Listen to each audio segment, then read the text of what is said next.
Amis du paranormal, bonjour et bienvenue dans cette nouvelle vidéo où on va parler un petit peu des améliorations que j'ai pu faire sur le matériel que j'ai déjà créé, et puis aussi on va parler de nouveaux matériels qui vont arriver prochainement, donc que je pourrais me servir en enquête, que je suis en train de façonner, on va dire, de coder, de faire le petit boîtier en 3D. Tout ça, ça prend du temps, mais ne vous inquiétez pas, je suis toujours dans le game, hein. Et donc on va commencer tout de suite, du coup, avec le plus célèbre, qui est donc le Sonic Pod.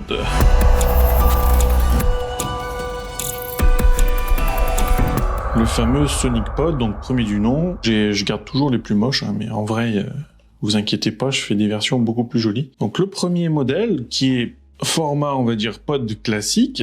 Donc ça, c'est le premier que j'ai fait, hein. Je sais que certains aiment quand ça tient bien en main. La boîte dedans est vraiment plutôt vide. Donc je trouvais ça dommage de gâcher du plastique pour qu'il y ait que du vide. Donc du coup, je me suis dit, je vais un peu le compacter, hein.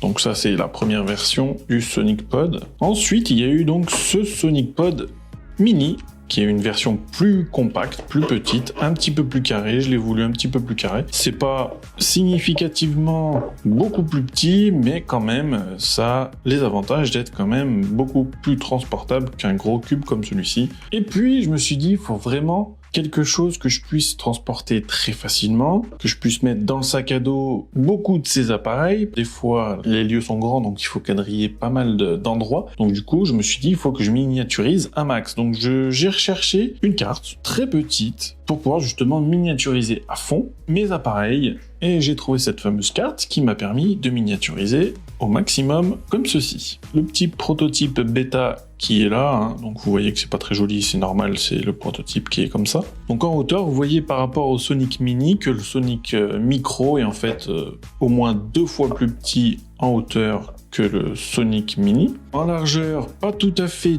2 fois. Le Sonic Micro par rapport au Sonic Mini est 3 fois plus petit. Et par rapport au Sonic normal, là c'est carrément même peut-être 3 voire 4 fois plus petit. Celui-ci n'est pas alimenté par une pile 9 volts mais par 2 piles boutons plates que je ne me souviens plus la référence. En tout cas c'est alimenté en 3 volts et pas en 9 volts, ce qui fait qu'il y a une consommation beaucoup amoindrie et donc je l'ai pas encore testé en conditions réelles, donc l'autonomie je pourrais pas vous dire, mais normalement ça devrait être vraiment pas mal. Et il fonctionne pareil, un système de pod, et vraiment beaucoup plus pratique à emporter dans le sac. Là où on pouvait en emporter que un Sonic Pod classique, et ben là on va en mettre au moins 3-4 pour la même place. Donc c'est un vrai gain d'espace, c'est discret, ça encombre pas non plus chez les particuliers, par exemple, à mettre des grosses boîtes partout. Bah là, on met juste un petit machin, ce qui fait qu'on peut quand même circuler dans des endroits qui sont un peu exigus, sans risquer de le déclencher soi-même. Donc ça, c'était la première modification, amélioration que j'ai pu faire par rapport au Sonic Pod, donc les pods à ultrasons. Une amélioration aussi que je suis en train de faire et que j'ai fait, c'est sur le fameux Datacube.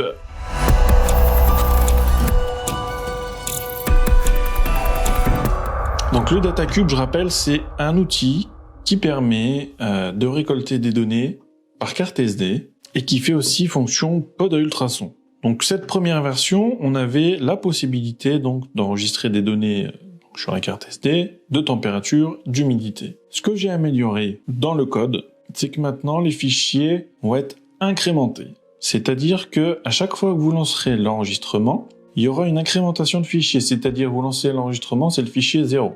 Vous l'éteignez, vous le rallumez dans une autre pièce, ce sera le fichier 1, et ainsi de suite.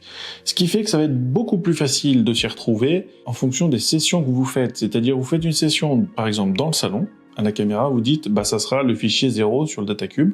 Donc j'ai aussi modifié le programme de dedans. Au lieu d'enregistrer une fois toutes les secondes en temps normal, il va enregistrer une fois toutes les 5 secondes. Donc il y aura moins d'informations parasites, que je me suis rendu compte qu'une seconde c'était beaucoup trop de données à analyser pour pas grand chose. Et par contre, il va enregistrer 4 informations par seconde lorsqu'il y aura une détection, ce qui nous intéresse le plus à vrai dire. Donc vous aurez quand même le suivi de l'évolution de la température, de l'humidité, qui vous permettra de vous donner un petit ordre d'idée sur les changements climatiques qu'il y a eu pendant l'enquête.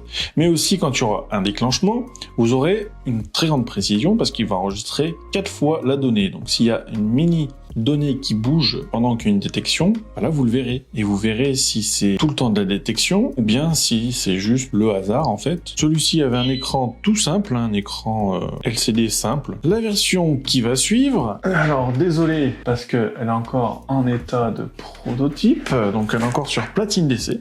Voilà. Voilà en gros à quoi ça ressemble quand c'est en état de prototype.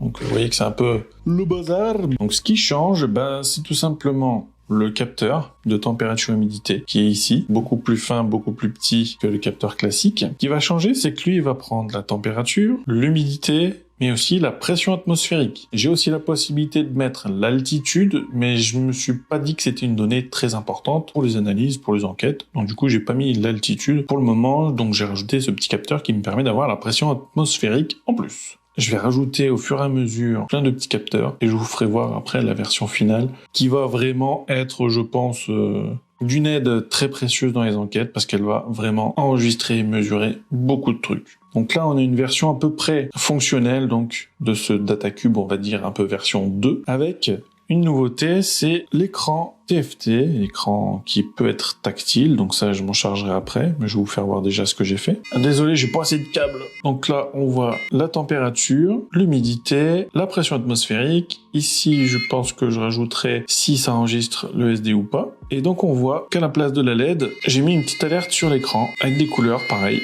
vert, jaune, rouge, ce qui va permettre en fait de supprimer la LED et d'éviter encore du câblage en plus. Donc celui-ci pareil, les fichiers seront incrémentés, sauf que lorsque vous démarrez l'appareil, que vous lancez votre session, il va vous dire quel numéro de fichier a justement le fichier qui va vous intéresser, donc vous pouvez le noter par exemple ou le dire à l'oral pour vous y retrouver après. Le but aussi avec ce nouvel écran, ce nouveau capteur, ça va être de miniaturiser aussi comparé au DataCube. Donc je pense pouvoir faire un truc peut-être 2 fois plus petit, donc pour un DataCube version 2. Et ensuite viendra un DataCube version 3 beaucoup plus amélioré parce que je compte faire un menu tactile sur l'écran. C'est un petit casse-tête pour programmer. Je compte ajouter plusieurs capteurs, donc je vous le dis pas encore maintenant, ça reste top secret pour le moment, mais ce sera vraiment un appareil qui va travailler dans de très large gamme de données, qui va permettre de tout analyser, pas seulement l'atmosphère. Et j'ai déjà trouvé son petit nom, ça sera Atmosphere. Le petit jeu de mots atmosphère, fear, la peur, enfin voilà. Je vous en dis pas plus pour ce matos-là. En tout cas, donc pour ceux qui connaissent pas, je vous mets un petit exemple de ce que ça donne les données sur Excel. C'est très facile, il suffit d'importer, de faire graphique recommandé, ça fait les courbes tout seul. Et c'est un outil qui, pour moi, est vraiment essentiel dans la recherche, dans l'analyse, pour savoir ce qui s'est vraiment passé, qui n'existe pas et que moi me manquait énormément, comme j'avais déjà dit pour la première version du DataCube que je vous avais présenté. Pour moi, c'est devenu quelque chose d'indispensable en enquête, justement, pour pouvoir avoir une preuve supplémentaire si vraiment il y a déclenchement, s'il y a un changement dans les données. Ça me permet d'avoir des pistes à explorer.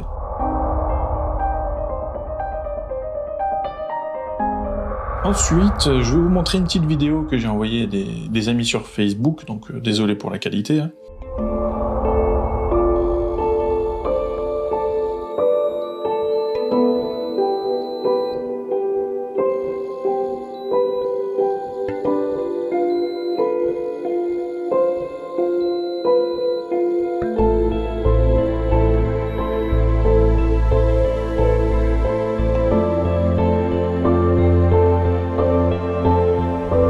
Qu'est-ce que c'est ? En fait, c'est un petit capteur capacitif, comme les lampes capacitive, vous savez, vous appuyez tactile un petit peu et puis ça s'allume, ça s'éteint. Il a une résistance interne, plus on appuie fort, plus cette résistance varie et plus on a une indication sur la pression qui est donnée sur le bouton. Donc l'idée, c'est de faire un petit pod, donc celui-ci, pareil, il sera vraiment petit normalement. C'est-à-dire, par exemple, j'appuie sur la table un tout petit peu, il y aura une LED d'appuyer parce qu'il y aura contact. J'appuie un peu plus fort, il y aura plus de LED. J'appuie extrêmement fort, toutes les LED vont s'allumer. Dans l'idée, c'est ça. Vous avez la vidéo qui encadre bien le fonctionnement. De toute façon, c'est simple, mais c'est pareil, j'en ai jamais vu. Je pense que les EMF, voilà, il est temps de changer, de passer à autre chose. Autre projet que j'ai fait, que je vous ai jamais parlé, c'est simplement une petite Spirit Box. Voilà. Donc ça, c'est vraiment un projet alpha. La boîte, je l'ai faite vite fait parce que je voulais la tester en enquête. Donc je l'ai faite vraiment à l'arrache pour tester mon programme. Donc le principe, vous sélectionnez sélectionnez un programme, par exemple up, donc ça va aller basse fréquence jusqu'à la haute fréquence 108 MHz.